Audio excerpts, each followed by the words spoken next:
하늘 가는 밝은 길이 3권 83번째 시간입니다.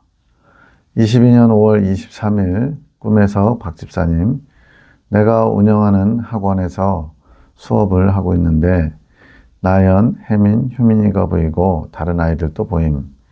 나연, 혜민, 효민은 실제로 박 집사님이 가르치는 그 학원에서 공부하는 아이들입니다. 그런데 또 다른 애들은 누구인지 모르겠음. 졸업했던 여자아이도 잠시 방문함. 내가 반가이 맞이함. 어떤 성인 남자도 보이는데 한글을 배우려고 와 있다는 것이 알아짐. 갑자기 어떤 초등학생들이 들어오고 누군가를 기다리면서 잠깐 방문하러 온 것. 내가 수업에 방해되지 않게 기다리라고 주의를 주었으나 아이들이 산만함. 초등학교 아이들이면 뭐 한참 떠들 아이들이죠. 그래서 기존에 공부하고 있던 아이들도 점점 산만해짐. 그러는 와중에 학부모가 방문했는데 자신의 아들을 입원시키는 학원에 입학시키는 상담을 하고 싶다는 것.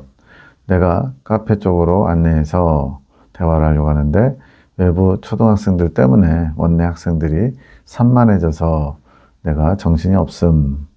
계속 몰아치는 상황에 마음이 분주함. 오늘 처음 수업하고 있는 성인 학생분, 한글 배우러 오신 분이었죠. 그분도 집중도 있게 수업하지 못할 것 같아서 신경이 계속 쓰임. 외부에서 온 초등학생들 때문에 지금 마음이 분주한 거죠. 그래도 학부모와 상담을 하는데 아들이 좀 문제가 있음을 이야기함. 인지 능력은 문제가 없는데 자신만의 세계가 있어서 학습이 어렵다는 식으로 말함. 예, 좀 이렇게 천재라고 불리는 한 분야에 뛰어난 뭔가를 가진 아이들이 좀 그런 게 있죠. 내가 어떻게 지도해주면 될지 알아지는데 산만하게 구는 아이들이 계속 신경 쓰여서 상담에 집중이 안 됨. 내가 잠시 교실로 와보니까 방문했던 초등학생들은 없어지고 우리 학원 아이들만 있음. 아이들이 시킨 것을 하지 않고 놀고 있음. 이제 영향을 받은 거죠. 평소 잘 따라오던 아이들이었는데 외부 아이들에게 쉽게 휩쓸린 것이 아쉬움. 아이들에게 주의를 주고 교실 책상을 보니까 그 없어진 초등학생들이 놀면서 해둔 낙서들이 보임. 여러 가지로 민폐를 많이 끼쳤네요. 어지럽힌 현장을 치우면서 학원 아이들에게 그 아이들에게 나의 경고를 전해주라고 이야기해줌. 그 아이들이 같은 학교를 다니기 때문에 만날 수 있는 상황. 해석. 마음에 관한 꿈. 예, 이런 막 진짜 마음속에 여러 가지 분주함이 발생하는 것을 말하는 거죠. 학원은 내가 중심이 되어 운영하는 곳이고 나의 자율성이 대단히 높은 나의 공간, 즉 내 마음대로 운영하는 곳이기에 내 마음으로 상징됨. 그 마음에 많은 사람들이 오면서 도움을 받고자 하는 것. 기존의 학원생들도 있었고 한글 배우려는 성인 남성도 있고 또 인지는 되지만 자기만의 세계에 갇혀있는 아이를 상담하러 온 부모도 있었죠. 또 초등학생들도 와서 기다린다고 하면서 많은 여러 가지 시끄러움을 만든 일도 있었고요. 사람들이 학원에 온다는 것은 내 마음에 어떤 사람들로 인해 마음에 부어지는 생각과 마음들을 상징, 그 사람에 의해서 넣어진 것, 내 마음속에 들어온 거죠. 그리고 만들어지기도 함. 그걸 바라보면서 내 안에서 또 스스로 만든 것도 있고요. 기존에 있던 학원 아이들은 나의 의지로 조정이 가능한 생각과 감정의 마음들, 즉 어느 정도 훈련을 받았거나 또 살아오면서 이제 하나의 이제 지혜나 경험처럼 돼서 어느 정도 통제가 가능한 기존의 내 생각과 감정들이란 거예요. 학원생들은.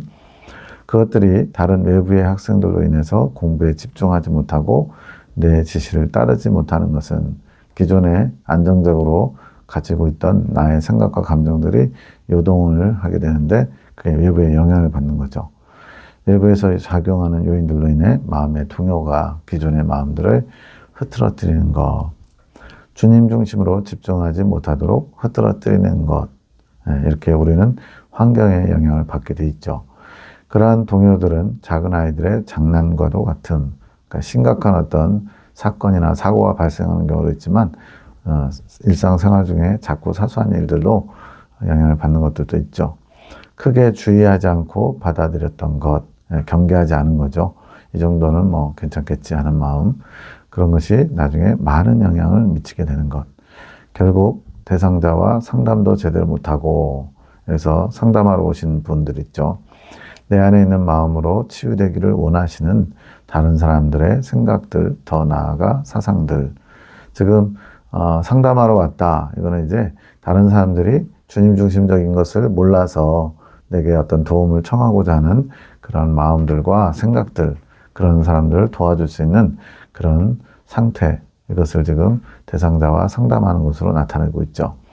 근데 그들과도 제대로 대화를 못하고 기존에 보내준 고쳐야 할 것, 한글을 배우겠다고 온 성인들, 내가 도구가 돼서 뭔가 이렇게 도움을 줘야 되는 것들도 제대로 관리가 되지 못하는 것. 지금 여러 가지 해야 될 것들이 있는데 나의 생각과 감정들이 외부의 영향을 받아서 요동함으로써 기존에 해야 될 일들마저도 제대로 감당을 못하는 거죠. 왜 누군가의 마음이 내 안에서 치유되는 것으로 상징되나?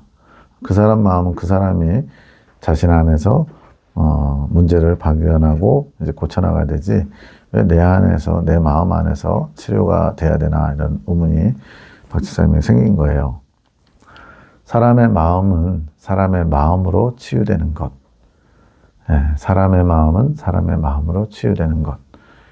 이제 공감 능력이라고 그러죠. 어떤 사람이 상담자를 찾아올 때 이미 피상담자는 답을 알고 있어요. 다만 그것을 확인받고 싶어서, 또는 그게 아니라고 그런 말을 듣고 싶어서, 그러니까 어떻게 보면 이미 답을 정해놓고 온 거죠. 근데 그런 경우에도 이제 하나님 중심적으로 뭔가를 알려주는 그런 상담자 입장에서는 일단은 들어주는 게 가장 기본이죠. 그러다 보면 상대방의 말을 들어주다 보면 스스로가 부인하고 싶고 피하고 싶었던 것을 인정하면서 답을 찾아가게 되더라고요. 그것처럼 공감하는 능력, 공감하는 마음, 이것으로 인해서 본인은 치유가 된다라고 느끼는 거예요. 그래서 가만히 잘 들어만 줘도 상담자의 한 50%, 70%는 감당한 것이다 라는 얘기가 있죠. 그것처럼 마음은 마음으로 치유되는 것. 병든 마음은 주님께서 건강한 마음을 가진 자 안에서 치유될 수 있는 것. 주님의 마음을 가진 자가 주님께서 주신 건강한 마음을 가진 자. 그 주님의 마음을 아는 사람을 통해서 병든 사람의 마음 고침받아야 되고 또 치유돼야 되는 마음을 가진 사람이 치유받을 수 있다고 말씀합니다. 그거는 이제 주님의 마음을 가진 자가 하나의 도구요, 통로가 되는 거죠. 그렇게 주님의 것을 공급해 줌으로써 병든 마음이 치유될 수 있도록 그렇게 마음과 마음이 서로 영향을 끼칠 수 있는 거죠. 이것이 품는 것, 그 연약한 자, 병든 자, 고침이 필요한 자를 품는 것, 수용하는 거죠. 주님은 사람이라는 도구를 가지고 자신을 드러내시며 그것이 흘러가기를 원하시는 것이기에 이게 이제 도구로서의 쓰임받는 거죠. 꿈에서 마음 안에 다른 마음이 들어와 고침을 받고 배우고 치유되는 것을 상징하시는 것. 학원처럼 누군가의 마음을 고침받게 하기 위한 도구로 세운 영혼. 이제 박 집사님을 의미하죠. 학원장님. 영혼이 주의를 기울이지 않고 방심하게 되면 뭔가 틈을 준 거죠. 좀 이렇게 초등학생들 좀 이렇게 작게 보고 별거 아닌 거, 일상의 하나로 봤던 것이 이제 틈을 준 거예요. 자신이 가지고 있던 원래의 마음, 누군가 넣어주는 이질적인 마음에 대비된 개념. 지금 초등학생들이 와서 분당질을 하는 거, 그거는 대비되는 안정적인 마음이죠. 생각과 사상, 그것이 흩어지게 돼서 분주한 상태가 되는 것. 우리도 그렇잖아요. 처음에 그런 마음이 아니었는데 어떤 사람이 막 감정적으로 격하게 쏟아내면 나도 모르게 영향을 받아가지고 같이 감정이 요동하는 거, 이런 걸 경험해 봤죠. 마음의 평정이 깨진 상태가 되는 것. 꿈에서 나는 의지에 해당, 박민영 집사님이 의지에 해당한대요. 그러니까 생각과 감정, 기존의 안정적인 상태에 있다가 외부적인 요소로 어떤 다른 사람의 생각과 감정이 나한테 영향을 끼침으로써 나의 의지가 흔들리는 것을 이렇게 보여주고 있는 거죠. 내 의지가 문제를 바로잡고자 생각과 감정들에게 방향을 제시해 주는 것. 생각과 감정과 의지, 이게 지정의인데 생각과 감정에 어떻게 보면 영향받는 것, 결과물이 의지잖아요. 근데 이제 어느 정도 의지가 힘을 받게 되면 그 의지가 나의 생각과 감정을 통제할 수 있는, 컨트롤할 수 있는 그런 능력이 생기는 거죠. 의지는 생각과 감정들이 자각하게 해주는 도구. 의지와 생각과 감정들이 이제 하나님 중심적이지 않았던 것들이 하나님 중심적인 것이 될 수 있도록 끌어줄 수 있는 어떤 힘을 가진 그런 도구와 같은 거죠. 바르지 못한 상태를 알게 하도록 하는 도구. 어떻게 보면 이제 양심과 같이 기능을 지금 의지가 하는 거예요. 그만큼 의지가 주님 중심으로 단련이 됐기 때문에 이런 것이 가능한 것으로 보입니다. 그 알게 하는 것은 곧 주님께로부터 오는 것. 예, 여기 나오죠. 주님께로부터 오는 것. 그것을 의지가 알고서 수행하게 되면 나의 생각과 감정이 통제가 되는 거죠. 그것이 생명수를 가져오는 것. 주님께로부터 생명수, 더러운 거, 깨끗하지 못한 거, 오염된 것들을 씻을 수 있는 그런 생명수, 또 갈증을 채울 수 있는, 해결할 수 있는 생명수가 주님께로부터 공급받게 되는 것이 바로 이 의지가 주님의 것을 끌어올 때 그렇게 되는 거죠. 그 생명수의 능력을 의지가 가지고 오는 것으로 그 알므로 인해 주님과 대비되는 마음인데 내 원 마음이 아니라 외부 작용이 돼 평안이 흐트러지게 된 원인에 대해서 알게 되고 주님으로부터 공급되는 생명수를 나의 의지가 끌어옴으로써 내 안에 왜 이런 분란이 생겼나, 마음의 요동이 생겼나를 이제 잘 알게 됨으로써 그 마음이 다시 주님이 원하시는 상태로 정리될 수 있음. 그러니까 이제 나의 의지가 방향을 잘 잡는 것도 필요하고요. 그 의지가 이제 주님으로부터 받은 여러 가지 하나님 중심적인 것들, 그런 것들을 끌어옴으로써 이제 주님이 원하시는 상태로 다시 정리될 수 있다는 거죠. 이것이 의지이고 분향단에 드림으로써 성령의 불이 타올라 능력이 되는 것. 이제 지금까지 창조계시를 통해서 이끌어오신 말씀들을 보면 생각과 감정이 이제 먼저 침묵하면서 주님의 중심으로 점점 바뀌어져야 되고요. 이제 의지의 다룸, 그래서 정욕의 소리에 침묵하고 주님의 뜻에, 주님의 의지에 순종하는 의지를 만들어 가야 되는데 그렇게 의지가 훈련받고서 이제는 생각과 감정까지도 이제는 주님의 것으로 통제할 수 있는 정도로 의지가 훈련받으면 이것이 이제 그때그때마다 분향단에 이제 향을 타올려서 주님께 올려드리는 것처럼 그렇게 성령의 불이 타올라서 능력이 돼서 나를 하나님 중심적인 사람, 하나님 모시고 살아가는 사람으로서 온전하게 조금씩 바꿔나가는 거죠. 그러한 훈련이 내 의지가 주님의 의지가 되는 과정.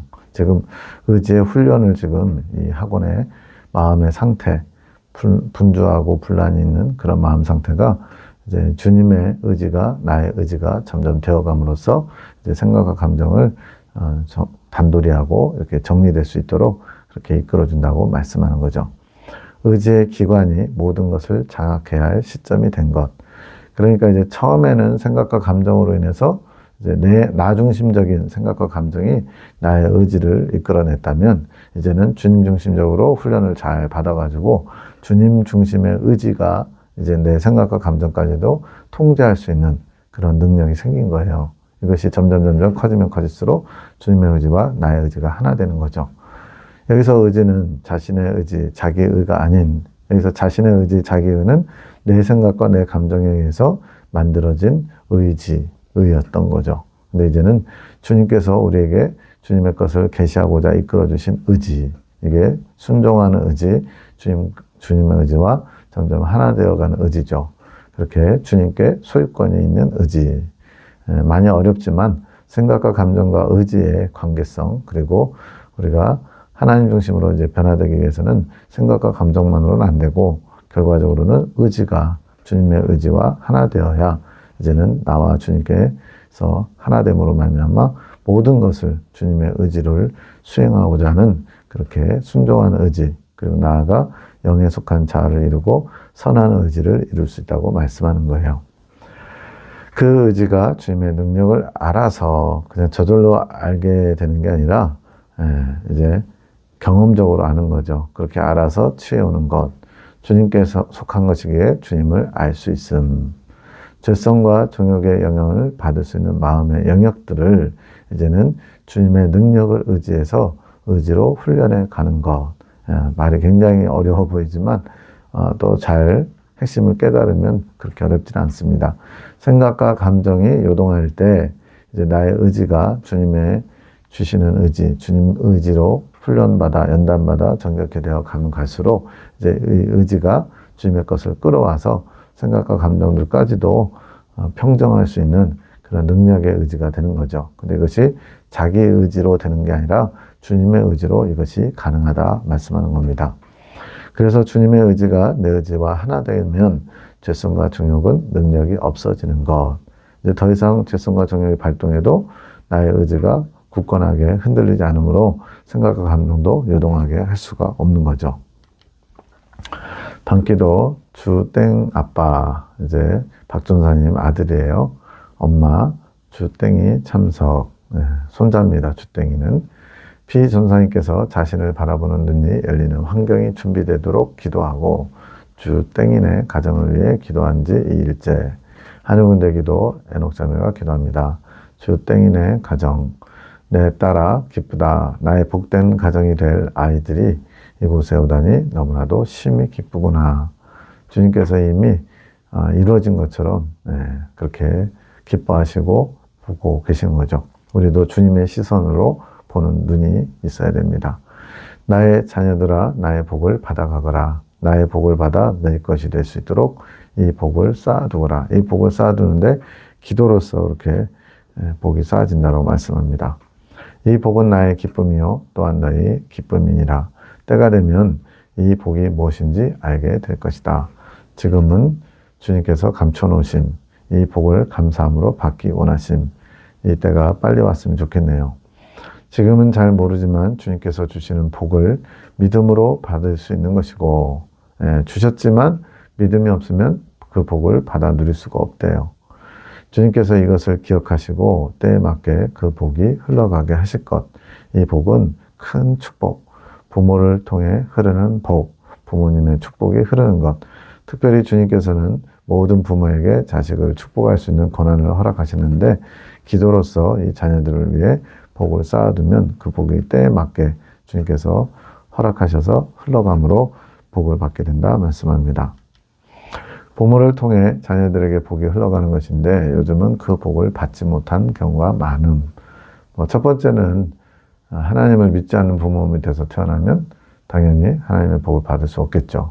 두 번째는 믿는 가정에 주님께서 부모와 자녀로 만나게 하셨지만 그럼에도 그 부모가 이런 복을 어떻게 흘려보는지를 잘 모르든지 또 부모와 자녀의 관계가 요즘은 굉장히 갈등 관계로 많이 변질되어 있잖아요. 그러다 보니까 가게의 축복이 끊어져 있는 경우가 많죠. 부모와 관계가 단절되어 흐를 수 있는 통로가 끊어져 있기에 그러한 것. 어려서는 부모가 이제 서로 이혼하거나 이렇게 다툼으로써 여러 가지 불우한 환경 가운데 자라서 결손 가정이 되는 경우도 있고 또 커서는 이제 자립해가지고 부모와 연을 끊고 살아가는 자녀들도 참 많은 것 같습니다. 하지만 이 가정은 주님께서 부모를 통하여 흐르게 하시는 것, 부모에게 가야 할 복이 자녀에게 흘러가는 것, 축복의 물줄기와도 같음. 아브라함에게 주신 복이 이삭에게 주신 복이 야곱에게 주신 복이 12아들 이렇게 흘러가는 복이 있었죠. 주님이 주시는 축복의 물줄기도 하늘의 질서대로 흐르게 되는 것. 즉 내가 막 원한다고 해서 막 왕창 주고 아무 때나 받을 수 있고 이런 것이 아니고 주님께서 원하시는 어떤 질서와 기준이 있대요. 그것도 주님께서 마음대로 하는 게 아니라 하나님께서 친히 정하신 질서대로. 그래서 그거를 그 방법을 잘 알아가지고 구하면 더 많은 복을 받을 수 있겠죠. 주님 더 하시고 싶은 말씀은요. 잘 왔다. 이제 그 주한인의 가족을 말하는 거예요. 내가 마음껏 축복하리라. 기쁨으로 돌아가거라. 너희 가정은 복받은 가정이다. 이 복은 천국을 통하여 흐르는 복이다. 기쁨으로 받아가거라. 감사함으로 받아가거라. 때가 된다면 이 복이 무엇인지 어떠한 것인지 너희의 입술로 고백할 날이 있을 것이니라. 그때 나에게 찾아오너라. 이곳으로 와서 내가 너희에게 준 복을 기쁨으로 나누게 될 것이니라. 내가 너희를 축복하며 너희 가정을 축복하노라. 복에 복을 더하리라. 이 말씀을 보고 듣는 모든 분들이 우리 가정에도 이 복이 흐르게 해 주십시오. 요청하면 주님이 기뻐 받으시겠죠. 이 가정에 주신 말씀 역대상 4장 10절 원컨대 주께서 내게 복에 복을 더하사 나의 지경을 넓히시고 주의 손으로 나를 도우사 나로 환난을 벗어나 근심이 없게 하소서. 힘들 때마다 이 말씀을 붙들고 기도로 주님께 더욱 나가기를 원하심 힘과 용기를 주실 것.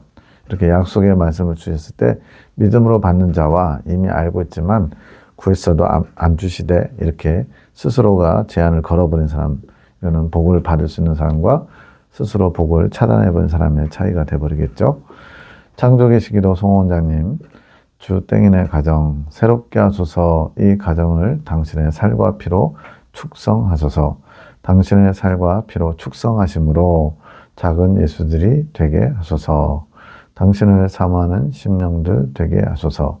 당신을 가진 자들이 될 수 있게 이끌어 가소서. 지금 최고의 축복을 지금 주고 있는 거예요. 예수님을 가진 자가 되게 해달라고. 새롭게 그 마음을 새롭게 빚어가소서. 세워가소서. 오직 예수, 이 가정의 가훈이 되게 하소서. 오직 예수, 오직 예수님만이 나의 전부가 되는 것, 가장 복된 삶을 구하는 겁니다. 당신의 사랑을 쫓아 달려나가는 부요함이 있게 하소서. 남은 인생의 시간 속에 당신의 보혈을 취해가는 복된 인생들 되게 하소서. 부모님의 기도를 기억하옵시고 두 분께서 자녀들에게 흘려보내는 그 축복의 기도를 기억하시고 당신이 정하신 때에 하나하나 이루어지게 하소서. 축복을 받아야 할 자들입니다. 축복하고 또 축복하기 원합니다. 이것이 주님의 마음이고 주님의 마음을 받은 송 원장님의 기도죠. 이 가정에 당신으로 인한 평화가 늘 임하게 하소서. 나를 예배하는 삶이 되어라. 내가 너희를 복되게 하리라. 예배하는 삶, 주님을 늘 모시고 살아가며 주님께 영광 돌리는 삶, 주님을 주목하고 집중하고 주님의 뜻을 구하는 삶, 그것이죠. 내가 주는 평안 가운데 임하게 하리라. 나를 원하며 찾는 예배 가운데 내가 함께하며 너희를 지켜가리라. 내가 너희를 축복하리라. 새롭게 하리라. 늘 주안에게 온유함으로 대하며 양육하여라. 나의 온유함을 닮아가는 내 아들이 되리라. 우리는 아이를 버릇이 나빠진다고 뭔가 통제하고 매를 때리고 과거의 방식이었죠. 근데 오늘날은 이제 아이 주눅들게 하면 안 된다고 훈계조차 잘 안 하고 오냐오냐 하는 경우가 더 많아서 문제죠.